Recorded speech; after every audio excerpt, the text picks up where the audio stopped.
सो दोस्तों, किसी भी YouTube चैनल का मोनेटाइजेशन डिसेबल होने के बाद उसकी अर्निंग का क्या होता है, अगर इस टॉपिक को आज भी YouTube के प्लेटफॉर्म पर सर्च करो तो बहुत ही कम ऐसे टॉप क्रिएटर या जेन्युइन क्रिएटर होंगे या ऐसे बड़े क्रिएटर जिनका आपने नाम सुन रखा होगा जिनकी वीडियो इस टॉपिक पर अवेलेबल होगी। बहुत ही कम क्रिएटर ने इस टॉपिक पर वीडियो को बनाया है कि यदि किसी भी क्रिएटर का मोनेटाइजेशन कुछ टाइम बाद डिसेबल हो जाता है तो ऐसे में उसकी यूट्यूब चैनल की जो भी कमाई होती है आखिर उसका क्या होता है, क्या वो क्रिएटर को मिल पाती है, यदि मिल पाती है तो उसके लिए क्या तरीका होता है, यदि नहीं मिल पाती है तो आखिर वो क्यों नहीं मिल पाती, उसका क्या कारण होता है, और यदि कोई अपने यूट्यूब चैनल पर सही तरीके से काम कर रहा था लेकिन किसी गलती की वजह से या अनजाने में ही उसका मोनेटाइजेशन डिसेबल हो गया तो ऐसे में वह किस तरह से जो उसकी पेमेंट है उसको अपने बैंक अकाउंट में निकाल सकता है। अब यहाँ पर काफी सारी चीजें होती हैं दोस्तों, काफी सारे रूल्स होते हैं। दोस्तों आज की इस वीडियो में मैं आप सभी लोगों को जो भी ऑफिशियल जानकारी YouTube की तरफ से अवेलेबल है,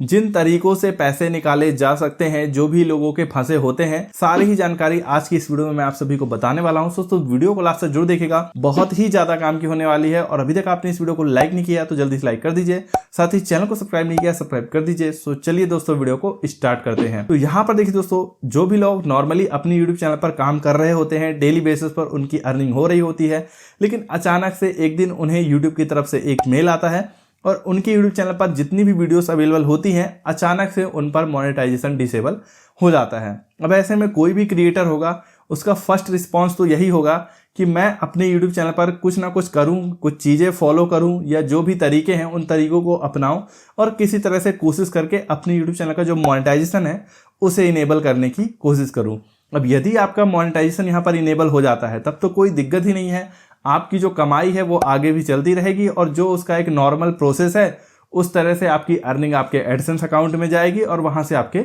बैंक अकाउंट में आ जाएगी। लेकिन मान लीजिए आप यहाँ पर रीअप्लाई करते हैं मोनेटाइजेशन के लिए और वो यूट्यूब की तरफ से रिजेक्ट कर दिया जाता है, ये यूट्यूब मानने को तैयार ही नहीं होता कि आपकी गलती नहीं है या आप अपने यूट्यूब चैनल पर सही तरीके से काम कर रहे हैं। उस केस में तो आपके पास यही एक तरीका है कि अब आप उस यूट्यूब चैनल पर काम करना बंद कर दें और जो भी उसमें थोड़ी बहुत आपकी जो राशि है वो आप उसे अपने बैंक अकाउंट में विड्रॉल कर लें। लेकिन दोस्तों यहाँ पर एक चीज़ समझने वाली बात है कि जिस भी महीने आपकी यूट्यूब चैनल का मोनेटाइजेशन डिसेबल हुआ है वो किस समय पे हुआ है। यहाँ पर दोस्तों हमारी जो भी पेमेंट होती है वो हमें हमेशा एक महीने की जो हमारी पेमेंट होती है वो एडवांस में यूट्यूब के पास फंसी रहती है। उदाहरण के लिए इस महीने की यदि मुझे 21 से 26 तारीख के बीच कोई पेमेंट यदि मुझे मिलती है तो वो पेमेंट मेरे पिछले महीने की होती है। एग्जाम्पल के लिए अभी मैं इस वीडियो को जो है वो जनवरी में शूट कर रहा हूँ और जनवरी को यदि 21 से 26 तारीख के बीच मुझे कोई पेमेंट यहाँ पर रिसीव होती है तो वो मेरे दिसंबर के महीने की पेमेंट थी, ना कि जनवरी के महीने में। अब ऐसे में यदि जनवरी के महीने में मेरे यूट्यूब चैनल के साथ कोई समस्या हो जाती है तो आखिर इस अर्निंग का क्या होगा। अब इसमें भी कई अलग अलग सवाल जो है वो हो सकते हैं। उदाहरण के लिए कुछ ही दिन पहले दोस्तों एक केस मैंने YouTube के प्लेटफॉर्म पर देखा था। यहाँ पर जो क्रिएटर थे वो अपने YouTube चैनल पर जिस भी कंटेंट को अपलोड कर रहे थे, जब YouTube ने उनका मोनेटाइजेशन डिसेबल किया तो यहाँ पर रीजन जो था वो एडवर्टाइजर फ्रेंडली कंटेंट गाइडलाइन का जो है वो वायलेशन था। अब इस वायलेशन के बाद दोस्तों YouTube ने उनका मोनेटाइजेशन तो रिजेक्ट किया ही किया, साथ ही उनके एडसेंस अकाउंट में जो भी उनकी अर्निंग थी,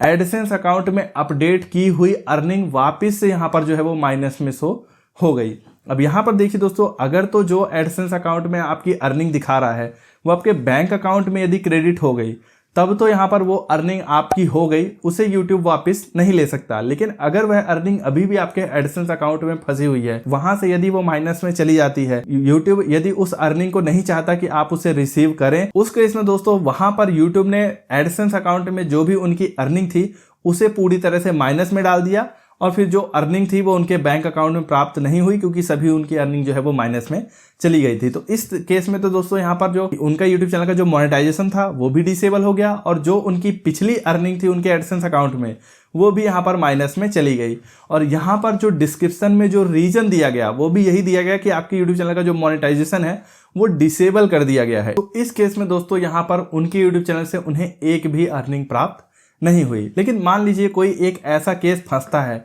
जहां पर हो सकता है किसी और रीजन की वजह से उनके यूट्यूब चैनल का मोनेटाइजेशन जो है वो यहाँ पर डिसेबल हुआ हो।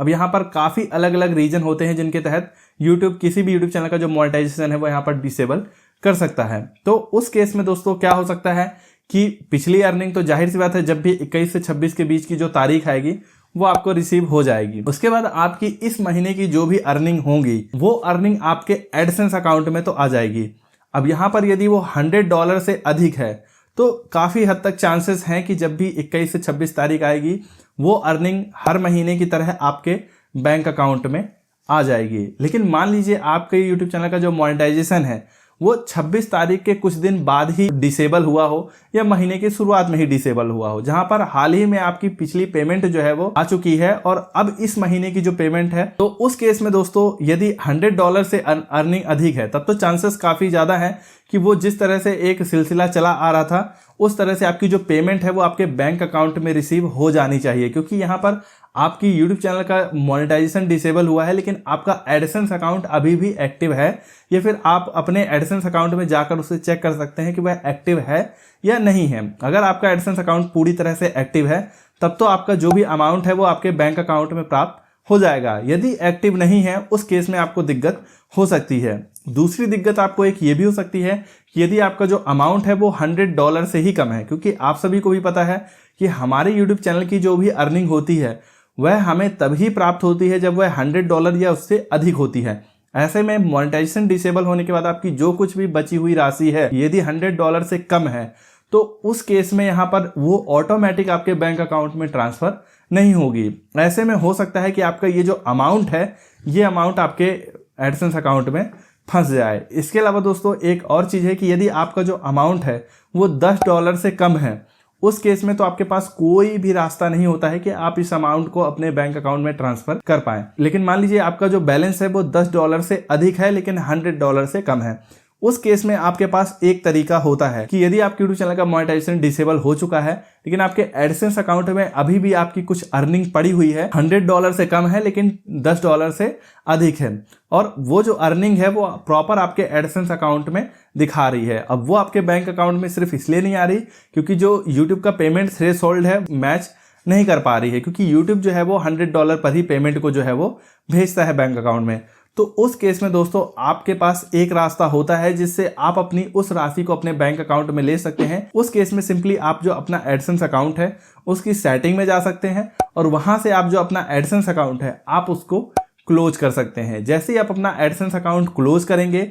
आपकी जो भी अकाउंट डिटेल आपके एडसेंस अकाउंट में डली है उसमें आपकी जो बची कुची पेमेंट है यदि वो $10 से अधिक है तो वो आपको यहाँ पर रिसीव हो जाएगी। अब एक चीज़ आपको यहाँ पर ध्यान देना है कि आपको एडसेंस अकाउंट क्लोज करने से पहले अपने बैंक अकाउंट को रिमूव नहीं करना है, क्योंकि जब आप अपना एडसेंस अकाउंट क्लोज करेंगे तो जो आपकी पेमेंट है वो आपका जो करंट बैंक अकाउंट आपके एडसेंस अकाउंट में ऐड है उस पर ही आपकी जो शेष राशि है वो वहां पर भेजी जाएगी। लेकिन जब वो बैंक अकाउंट अवेलेबल होगा तभी वो राशि भेजी जाएगी। इसलिए आपको बैंक अकाउंट की जो डिटेल है उसको डिलीट नहीं करना है, डायरेक्टली आपको सेटिंग में जाना है और वहां से आपको अपना एडसेंस अकाउंट ही जो है वो क्लोज कर देना है। उसके बाद आपके एडसेंस अकाउंट में जो भी आपका बैलेंस दिखा रहा है वो आपके बैंक अकाउंट में ट्रांसफर कर दिया जाएगा। एडसेंस अकाउंट क्लोज होने का ईमेल तो प्राप्त होगा लेकिन अमाउंट का जो है वो ईमेल प्राप्त नहीं होगा। उसके लिए या तो डायरेक्ट जो अमाउंट है वो आपके बैंक अकाउंट में आ ही जाएगा या फिर आपको अपने बैंक से कॉन्टेक्ट करना होगा कि अमाउंट यदि आपको अभी तक प्राप्त नहीं हुआ है तो वह क्यों प्राप्त नहीं हुआ है। वो अमाउंट सीधे आपको भेजा जाता है, उसके लिए आपको कोई भी मेल वगैरह प्राप्त नहीं होता है। तो इस तरह से दोस्तों यदि कोई भी YouTube चैनल का मोनेटाइजेशन यदि डिसेबल हो जाता है तब भी आपके पास ये एक रास्ता बचता है जिसके जरिए आप जो एडसेंस अकाउंट का पेमेंट है उसे प्राप्त कर सकते हैं। वीडियो कैसा लगा हमें जरूर बताएं, अच्छा लगा हो तो लाइक कर दीजिए, चैनल को सब्सक्राइब नहीं किया सब्सक्राइब कर दीजिए। मिलते हैं अपनी नेक्स्ट वीडियो में, तब तक के लिए good bye and take care.